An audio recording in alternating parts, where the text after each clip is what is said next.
KGF फिल्में भाई screen पर तो एकदम आग लगा चुकी हैं और उनका असर वो भी जबरदस्त रहा है। हाँ, इसमें कोई शक नहीं। लेकिन आज हम थोड़ा पर्दे के पीछे झांकते हैं।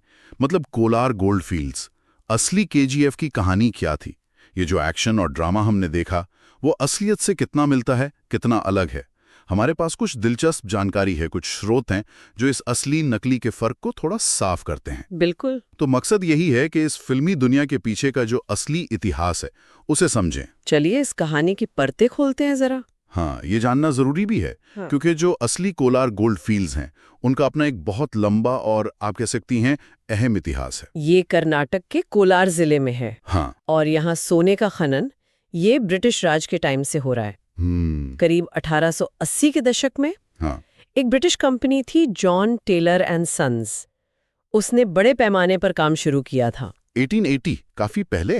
हाँ, और सोचिए उस जमाने में ये जगह हजारों लोगों के लिए रोजगार का जरिया थी और सरकार के लिए रेवेन्यू का बहुत बड़ा सोर्स। अच्छा। और ये बात तो वाकई चौंकाने वाली है जो स्रोतों में पता चलती है कि KGF सिर्फ खदानें नहीं थीं। नहीं, बिल्कुल नहीं। वहाँ मतलब अपने सुनहरे दिनों में अस्पताल, स्कूल, क्लब, यहाँ तक कि गोल्फ कोर्स और बिजली भी थी। हाँ, बिजली भी, और बिजली से चलने वाली रेलवे लाइन भी। कमाल है, वो भी उस वक्त जब शायद बेंगलोर या मैसूर जैसे शहरों में भी बिजली नहीं पहुंची थी। बिल्कुल, ये भारत की उन गिनी चुनी जगहों में से थी जहां सबसे पहले बिजली आई। तो ये एक पूरा व्यवस्थित शहर था। ये तो फिल्म में जो धूल, अंधेरा, वो अराजकता दिखाई है उससे बिल्कुल ही अलग तस्वीर है। हाँ, यहीं पे विरोधाभास है। असल KGF अपने समय में काफी आधुनिक व्यवस्थित जगह थी, एक प्लान की हुई टाउनशिप। फिल्म में जो दिखाया गया है वो अंधेरी, पिछड़ी, कानून विहीन दुनिया वो कहानी के मूड के लिए गढ़ी गई है। शायद एक ऐसा माहौल बनाने के लिए जहां ताकत ही सब कुछ हो। तो कह सकते हैं कि एक औद्योगिक इतिहास को पूरी तरह पलट दिया गया। अच्छा, और फिर इस सुनहरे दौर का अंत कैसे हुआ? ये सब बंद कैसे हो गया? लेकिन लागत बढ़ने लगी। अच्छा। खदानें बहुत गहरी होती गईं तो ज्यादा महंगी टेक्नोलॉजी चाहिए थी, और साथ ही जो पत्थर निकलता था अयस्क, उसमें सोने की मात्रा भी कम होती जा रही थी। तो लागत बढ़ी, मुनाफा कम हुआ और आखिर में ये घाटे का सौदा हो गया।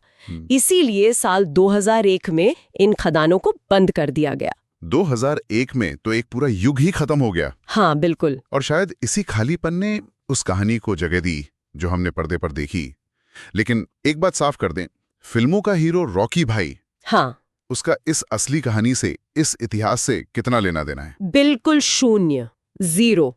रॉकी भाई का किरदार वो पूरी तरह से काल्पनिक है। पूरी तरह से। हाँ, उसका वो मुंबई की सड़कों से उठकर आना, फिर KGF पर कब्जा करना, वहां वो हिंसक गोल्ड माफिया चलाना, और वो गरुड़, अधीरा, रमिका सेन जैसे किरदार, हाँ, वो सब, उनके बीच की लड़ाइयाँ, ये सब सिनेमा के लिए गढ़ा गया है, मनोरंजन के लिए।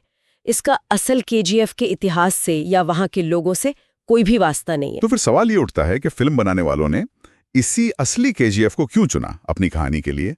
क्या खास था इसमें? देखिए, यहाँ सबसे दिलचस्प बात यही है शायद, KGF का जो असल इतिहास है उसकी वो गुमनामी, बंद होने के बाद उसका वो शक्तिशाली अतीत, वो बंद पड़ी रहस्यमयी खदानें, वो भूली हुई शानो शौकत, ये सब मिलकर ना एक बहुत दमदार रहस्यमयी सी पृष्ठभूमि बनाते हैं। तो शायद निर्देशक प्रशांत नील ने इसी वीरान ऐतिहासिक जगह को चुना अपनी वो महत्वाकांक्षा, ताकत और विद्रोह की कहानी कहने के लिए, एक कैनवस की तरह इस्तेमाल किया। एक भूली हुई जगह पर एक नई कहानी लिख दी। हाँ, कुछ ऐसा ही। तो संक्षेप में अगर कहें तो तस्वीर बिल्कुल साफ है। एक तरफ है कोलार गोल्डफील्ड्स का अपना ठोस ऐतिहासिक सच, कर्नाटक की एक असली जगह, हाँ, ब्रिटिश दौर का व्यवस्थित खनन, वो सारी सुविधाएं, और फिर आर्थिक कारणों से उसका बंद हो जाना। बिल्कुल। और दूसरी तरफ है उसी जगह के नाम और माहौल से प्रेरणा लेकर बुनी गई एक काल्पनिक एक्शन कहानी, जिसमें रॉकी भाई है, उसका साम्राज्य है और खूब सारा ड्रामा है। बिल्कुल सही कहा आपने।